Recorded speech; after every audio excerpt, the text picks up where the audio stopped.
What up, world? Y'all already know what it is, man. It's your boy Jeff, aka Cool Boy Jeff, right here. It's the only place you could find a wave. It's the Wave L4. At the BT Awards last night, they had Usher's speech that was up, but they mainly muted it because of X, Y, and Z. But a lot of people have been saying it's about, talking to the fathers and stuff like that. How we gotta be in our young one's life and stuff like that, and how serious it is and important it is for us to be there for our children.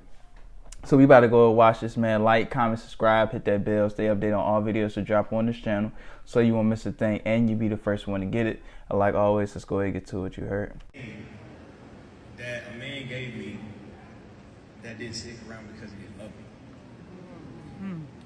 Or at least that was my perception of it, because I had to live long enough in order to understand that you have to have a forgiving heart in order to understand the true pitfalls and hardships of a black man in America. And my father, he was a product of that. He made a lot of decisions, he made a lot of choices, and the one that probably hurt and helped me at the same time was to stay away. But that's part of the reason why I say this is the year of the father, where all the fathers got to stand up for their sons and daughters and be the man that they need to be for them.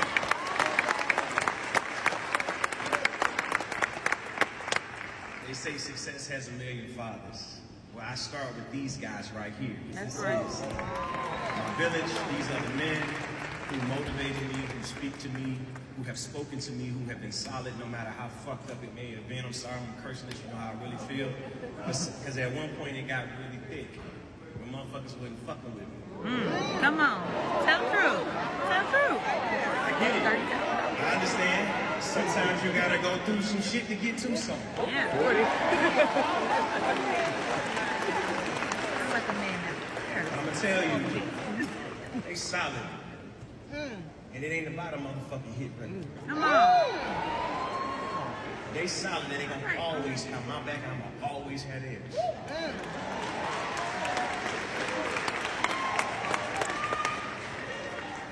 Now, somebody asked me a question about ego and this idea of having an ego. Could you be so confident that you could come to L.A. Reid's office at 12 or 13 years old and say, you meeting your next superstar, and I'm gonna take that space on the wall right there. You're gonna put my picture up there. No, that wasn't ego speaking. I rebranded that word that day.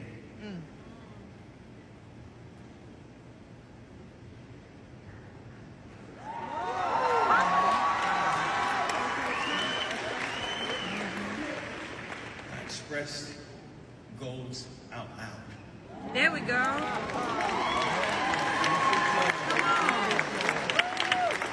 know it's an L in there, but fuck it. And the reality is, you have to express your goals outwardly. No matter what people may see, no matter what they may feel, no matter how dark it may look, no matter how complicated it may be. Because that's the only way that it will ever become a reality. You have to see it first. You have to then move in action and decide that this is what I will do, this is what I'm committed to. And you're gonna have a cast of people who are gonna be with you, and you're gonna have a cast of people who are gonna hate you. Yeah. Come on. So long as you stay connected to what you feel, what you love, what you're committed to, something major will happen and God will show up. Yes, he will. He always does. Now, Come on, Pep. I can proudly say I'm the bastard of Usher, right? But I made something of it. And I did that because my mother, she subbed in two ways. She was a mother and a father at the same time. This is the power of a black woman in America. All right.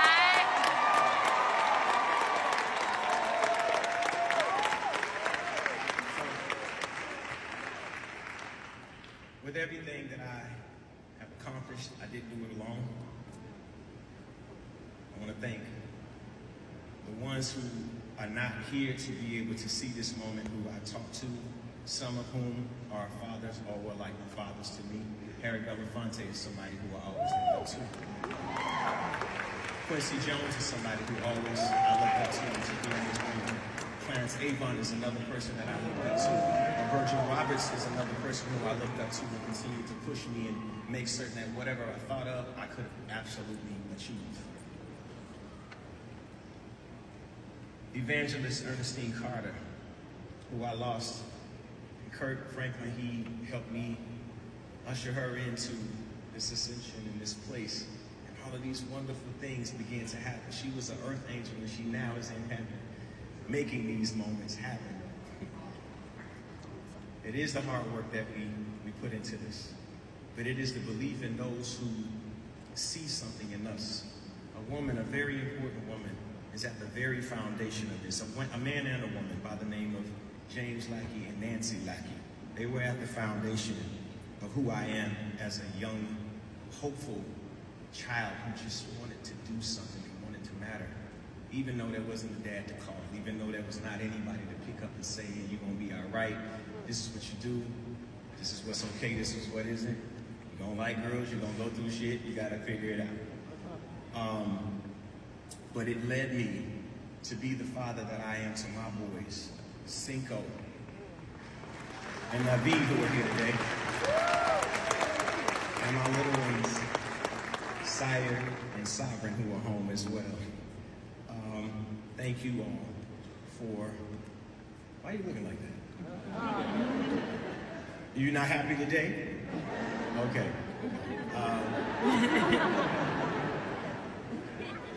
And this one, he be in my DMs, you know, hitting people and stuff anyway.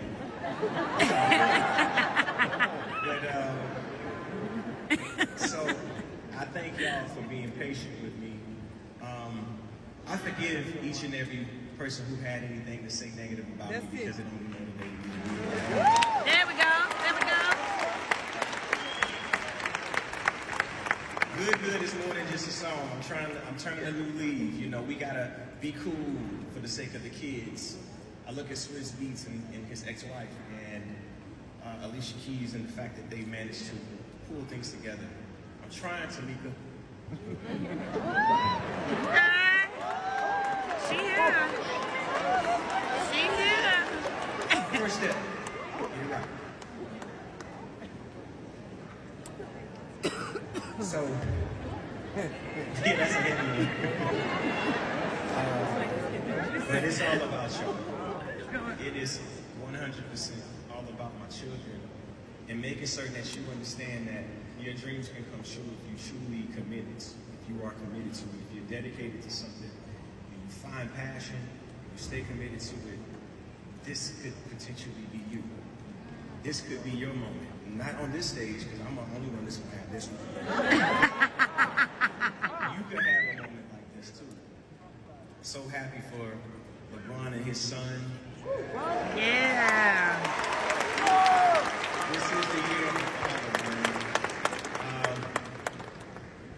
You know, to my team and each and every person that had anything to do with this moment that I'm having, Lafitte Group, my management company, Akamon Jones, I said everybody on this stage, with Jonte Austin, who holds me down and is my maverick, Chris Chambers, who always has my back and always stays.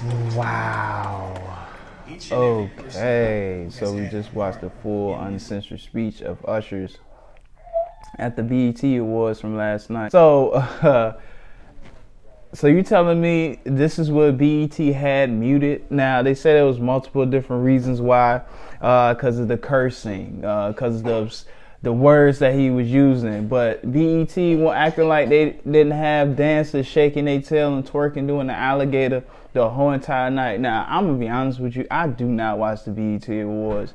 After a certain year, I'm going to say like when I was younger, that was cool. Like all the way up to like 07, 08, you know what I'm saying? But other than that, now, you could not catch me dead watching the BET Awards.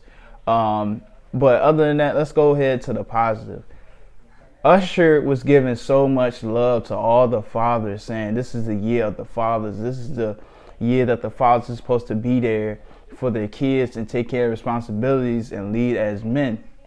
And many of y'all don't know, last month was June, which is Men's Mental Health Month. And to be honest, it had to be like the most shittiest month. You know, I'm not even going to hold you. A lot of people don't really push the narrative of the safety and health of men because of I don't know what reason, but last night really displayed of it, especially BT Awards. I mean, for the Usher presentation, they had nothing but women. They should have had men to do that for him. I feel like it should have been way better than it was, because last night was just yeah, it was no. It was last night. It was terrible. It wasn't given that, you know, that respect. You know what I'm saying? They should have gave it to Chris Brown. You know what I'm saying? You know, I mean, it didn't mean that he had to. I mean, it's just he's showing respect. You know what I'm saying? Because again, like Usher, he's been dancing for a year. I mean, for a lot of years. He's an actor. Everything else, like, give him his flowers correctly. You know what I'm saying?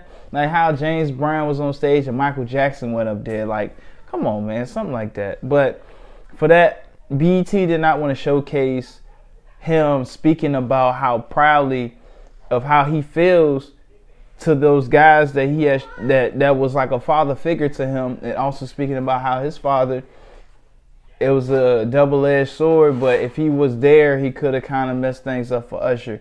But he chose to stay away and let his son grow up. You know what I'm saying? And they didn't want to show that. Like, I want to let y'all know, last night I seen, this one I seen that Killer Mike had said that, you know, this is owned by black owned, this is da-da-da. He's lying. I'm just going to be completely honest. BET is owned by Viacom. Alright? If you have not noticed, BET has been sold years ago. Years and years ago. So you may have black faces that's there, but you actually have other faces that's running the whole show. If you do not believe me, please do your research, and you can Google it.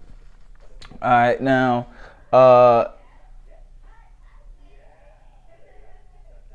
before I continue, give a shout out to the lady that held the phone up for 8 minutes while this man was giving his speech.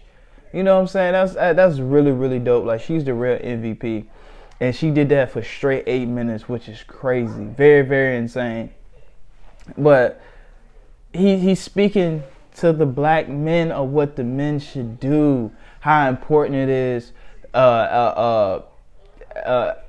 to kids how a father is, you know what I'm saying, to be in their lives, that we have to be able to be more focused on our kids' well-being and how important we are. And just by our influence is enough, you know what I'm saying? He spoke about his father, you know, that was a very, very touch for him, and which his mom, shout out to her, she played both roles. Yeah, so his mom had did the both, you know, the mother and as a father, but he was still missing his own father, you know what I'm saying? Then it was gladly he had people that looked out for him, that he reached to, that people reached out to him. Like, I don't understand how young men need leaders, and we need leaders to lead people. We don't need bosses, you know what I'm saying? Bosses tell people what to do. Leaders tell people, hey, encouraging and moving this way and being there and being supportive, you know what I'm saying? And the fact that BET didn't really care about his speech and how it really supposed to motivate folks, like, oh man, that says a lot about it, man. So people really, I don't know, this is like a narrative based on the whole Diddy situation, because people was really thinking about like, oh, this is all about Diddy and all this other stuff. No, I mean, again, BET is nothing but drama. Nothing but drama. But he's only spoke about just black men being good fathers to their kids and being a good inspiration and leading them right. And that says about it, man. Like, I mean, it's like, come on, LeBron can't have his son come play with him for the Lakers. Then you can't have this man that speaks up about, you know, anything that just positive wise, you know what I'm saying? It just wasn't that. Like, he wasn't even cursing for too much. Like, for all them to just mute that and stuff, and you couldn't even hear what he was saying, and he was giving his speech, was crazy. But then again, yeah, I did let Diddy go up there, and he had a long speech, and he told people, no, we ain't cutting to a commercial. I can go ahead and pay for all that. Well, I'm doing this, I'm doing that. But, yeah, that joint right there was crazy, man. It's like, damn, like, do people really hate black men? Is black men the most hated human being on earth? Especially black fathers, black good fathers, great fathers. Like I mean, again, you sometimes you look at some of these commercials, you see relationships be interracial. It's a black mom with a white dad. You'll never ever see like the opposite.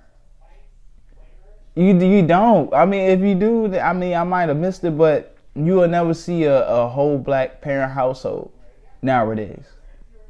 And that's the narrative that I seen from how the way they muted his speech, and while I'm looking at it now, like, we know what's really going on. Y'all let me know in the comments how y'all feel about it, about the BET Awards, about Usher's speech, about the performances, or just anything around it. Do you feel like BET Awards really do represent black people, or just a stereotype? Y'all let me know in the comments, man. Until next time. Peace. It's the